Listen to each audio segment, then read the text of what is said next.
Incoming message from Commodore Tai.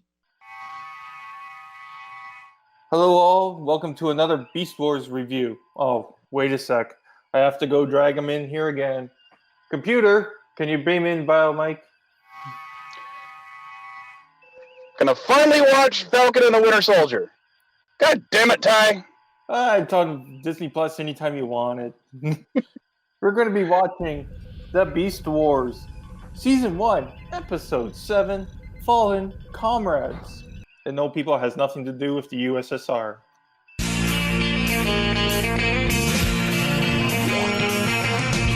No one told you life was gonna be this way.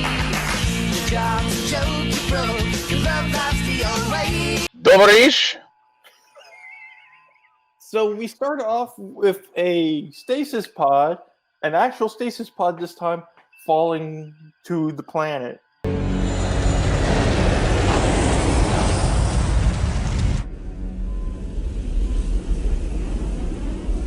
Incoming stasis pod. Orbit has decayed over the northern sector. And both the Maximals and Predacons both realize it's coming down and decide they need to go grab it. Yeah, and we see Optimus is gung-ho at getting it. He's like, who cares about the risk? I need to go get this now. Isn't time. One of my comrades is out there somewhere and every second counts. Which is kind of out of character for him. Even the let's go at it Dinobot was cautious in this episode. Your emotion chips are overriding your caution circuits. I insist upon a scouting patrol. Well, I think Dinobot just happens to know Megatron a little bit better than everyone else. I mean, he was a Predacon, and he kind of figures that might try something unexpected for this first stasis pod reveal. And he's vindicated. It turns out Megatron had a plan that didn't involve going straight for the stasis. Pod. That is true. He decided to send the flyers to take out the Maximals only flyer, which happens to be Optimus at the time. Ambush as I suspected. Waspinator got him. You know, sometimes he has brilliant ideas, and then other times it's like his head is empty as a hot air balloon. Well, he's definitely a strategist. He's kind of like the chess master, but he also can't keep his anger in check and will make a lot of mistakes when he doesn't do that. But in this case, his plan succeeds. Optimus is taken out, Dinobot's injured, and he sends the flyers out to go get the pod. Waspinator Pterosaur, you will proceed immediately to the location of the stasis pod. Ensure that the protoform robot inside is reprogrammed as a Predacon.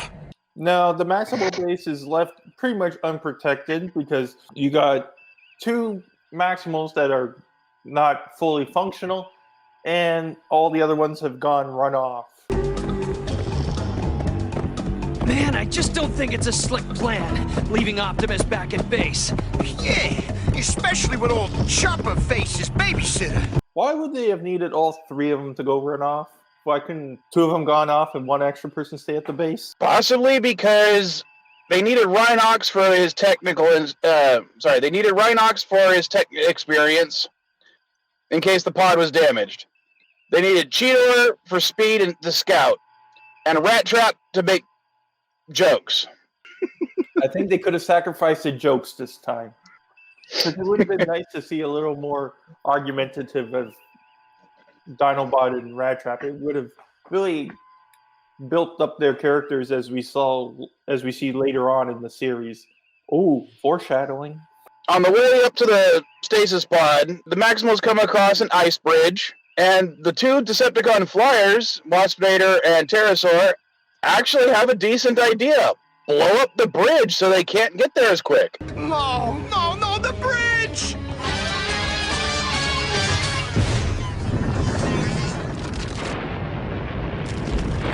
I'm just curious though, how was it that Waspinator was repaired so quickly after getting slagged by Dinobot when they attacked?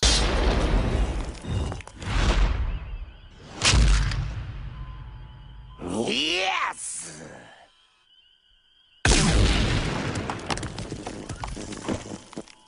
my personal fan theory is something that will be a spoiler if I said it right now. Damn it. Never mind. Maybe his damage just wasn't nearly as bad. He was flattened by a rock. Maybe Waspinator relies on cartoon physics. I guess so. So Dinobot gets the consciousness of Optimus Primal and tells him the bad news, which Optimus already knew because he was trying to contact them. Don't tell me. Let me guess. Problems already? Indeed. So they come up with an idea to send a remote signal to the pod to say activate and look for life forms. How about laser pulse? Impossible. We would need line of sight transmission. Isn't there anything we could bounce it off of? A mountain? Clouds? Anything? Which is, if Optimus was in such a hurry to get the pod in the first place, why didn't they think of that at the beginning? Well, to be fair, they knew they needed line of sight, and it's not like they had a firm idea of what they could possibly reflect the signal off of, because it looks like it's supposed to be sort of a laser beam type thing. I understand that, but he initially came up with that idea. It's like, we got to get to this pod first. Let's do this at the very beginning of the episode. And then maybe have like the Predacons try to interfere with it. Well, maybe it's because he's still worried that the Predacons would get there first. And if the protoform actually turned into a Maximal because of its, that's its generic state, Megatron or the Predacons could somehow trick the Maximal into being a Predacon, or maybe just destroy it because it's not useful for him anymore. Man, we're really giving out lots of information. So Megatron decides to go attack the Maximal base because he realizes, hey, Optimus is hurt, and they're only going to have one other person there. For the rest of you, you shall not be idle. No. For with the Maximal base almost unguarded, this is the perfect time to strike. Yeah. So him, Tarantulas, and Scorponok decide to go attack the base. Initially, Megatron tries to convince Dinobot to come back to the Predacons and decides he wants them to become his second in command. You were a Predacon once. Become one again. Turn the base over to me and the Beast Wars will be over. We Predacons will rule the galaxy and you shall be my second in command. I wonder how Scorponok would have felt by him saying that. I think at this point, Megatron's mostly saying that just to get under Dinobot's proverbial skin. I don't think he really meant it. I think even Dinobot doesn't think he means it either at this point. But Megatron has to be Megatron. Yes. Okay. So Dinobot gets distracted by Megatron. Tarantulas and Scorponok attack him.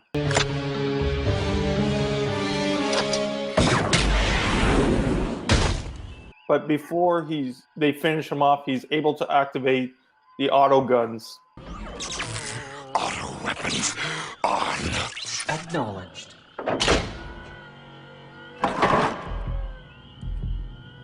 It's interesting to see that all you had to do to fool an auto gun is stand perfectly still. And hope that you don't have any nervous tics.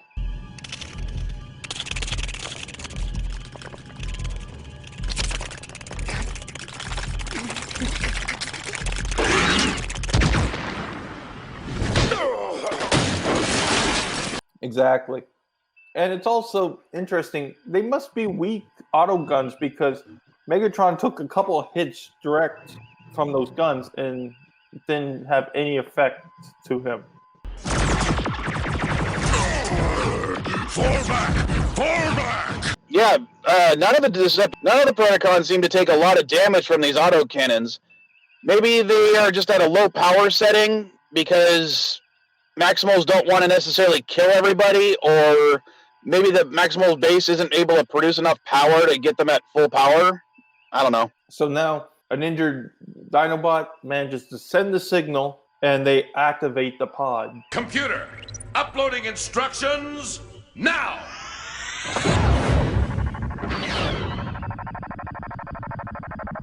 And in a bit, and so, but just as that happens, Pterosaur and Waspinator get to the pod. Decide to go Three Stooges on it and just bang on the pod until it opens instead of using the control pad. Hurry! Hey, percussive maintenance is a thing. Yeah, hit it until it works. So Megatron miraculously gets there quite quickly, almost as fast as his flyers did. And he gets the Maximals to surrender the pod to him because he threatened the life of 2 white tigers. I know your weaknesses. Yes.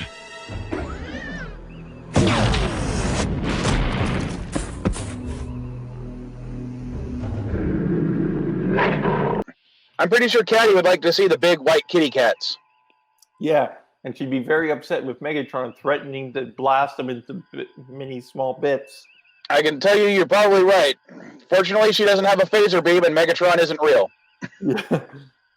Okay, so they open the pod and realize there's nothing there.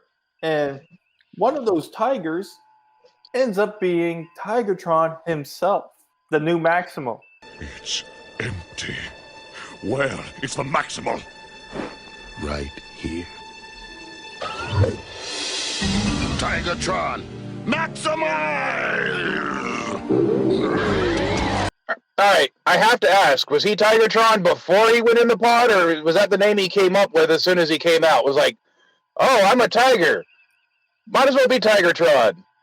Do all the cats just do that? I believe that's what it was. He came up with his, because like Rat Trap, Cheetah, Cheetor, Rhinox, Rhino. Yeah, I don't think either side really comes up with really good names for themselves. It's like they have to change their name to fit their alternate mode. So Tigatron plus the rest of the Maximals, including a returning Optimus Primal, blast the Predacons away just like how Team Rocket has been blasted away so many times in Pokemon. Retreat!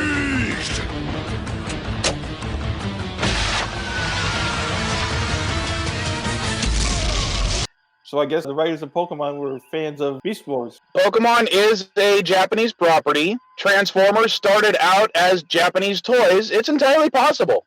Exactly. And this is also the first episode we see Cheetor use a different gun. Let's do it! Which is called the Rump Gun. I did not even notice that. Yeah, it's because both Cheetor and Tigatron use the same gun, so to distinguish it, they gave Cheetor a different looking weapon when Tigatron is around. I'm glad you noticed that. Tigatron saying thank you, but no thank you. I cannot be part of your group right now. Am still more tiger than Maximal. Until my identity circuits restore themselves, I feel my place is here, in the wilds, with my kind. Basically, he's going to act as a, permanently outdoor scout. A nice little bit of fun fact for this episode. They weren't actually going to originally include Tigatron. They originally were going to throw in a character named Wolffang, a wolf toy that turned into a robot, obviously, Transformers. But it was a lot easier for them to just retexture and rescale the Cheetor model and create another cat than it would have been to make a whole new secondary model. Huh. The more you know. So, throughout the entire episode, we saw this white tiger, which pretty much signified, you see a pod come down, you know they have to get beast forms. You keep seeing a white tiger around. They were kind of telling you, this is going to be the new Transformer. True. And if Megatron actually decided to do some research onto the planet, he might realize that white tigers are actually a form of albinism, and they don't tend to live long out in the wild. So the fact that there was 2 of them should have thrown him or should have indicated to him that something isn't right here. Maybe there's something more than meets the eye with these tigers. Exactly. And also, because as we know in our real world, white tigers are rare, seeing two very close to each other, something's fishy. Plus, there's another thing that's fishy about it. Most white tigers are actually Bengal tigers. And Bengal tigers like tropical climates, not Arctic ones. So it's also really confusing why there was a tiger in the Arctic to begin with. Well, white tiger, winter, snow. It would have probably made more sense if it was a white snow leopard or something, at least biologically speaking. Or, like you said, it could have been a wolf, because wolves are closer to that type of environment. Yeah, the environment is probably why it was originally going to be Wolfang, but, you know, it was a cost-cutting measure, and considering how awesome Tigatron is, I'm not really complaining. Same here. So, what did you think of the episode altogether? It's for an introductory episode for a character, it was kind of paint by numbers, but I didn't hate it. The fact that Dinobot actually shows concern for Optimus Primal again shows that he has respect for the character, and I like how it's showing that, and I like how it's progressing his character development that way. And again, it shows off the deviousness of Megatron, even if it was predictable to Dinobot, but it was something that Optimus Primal hadn't encountered yet, and it shows that it continues to show his inexperience as a commander. So again, those aspects I enjoyed, but everything else was kind of paint by numbers. But it's a kid's show; it's easily forgiven. Yes, but like I said earlier in the review, it's like, why didn't they try to auto-link to the pod before it was time was the essence, and various stuff like that were just like reasons just for them to go on an adventure. Even if they could have remotely done it, I'm sure Optimus Primal would have still tried to fly out there. Yeah, to at least introduce himself. Oh, and the science of bouncing it off the moon. I know this moon looks really bright in our sky, but its albedo is not actually that high. It's only about 10%, if not less. So to reflect a laser beam or something similar to a laser beam off of it probably wouldn't have worked. Yeah, which I felt like that could have been a more interesting episode. Them trying to hook up the laser, realizing it's not going to work, and then try to run out there and do it. Or maybe, sending out Optimus while they try to set up the signal, and then realizing that they can't do it and have to send Rhinox out or something. Yeah. Either way, I still enjoyed the episode. It was a good, fun episode. A great way to introduce a new character, even though it was just a bigger version of Cheetor. Well, fortunately, we don't have anything like that next episode. Oh, no, not at all. All right, go ahead, beam me down. I need to get my Marvel fix. Okay, go for it. And don't forget, Jep Nerdy, MCU. So for your Commodore and the Vile One himself, Vile Mike, live long and prosper. The hailing frequencies are closed.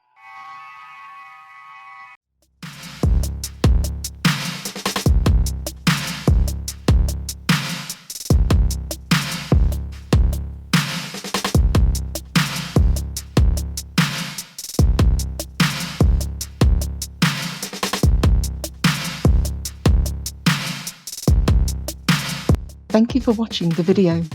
Hit that like button, subscribe to the channel, watch one of my many other videos, and if you like what you see, you can support the channel by donating to my PayPal.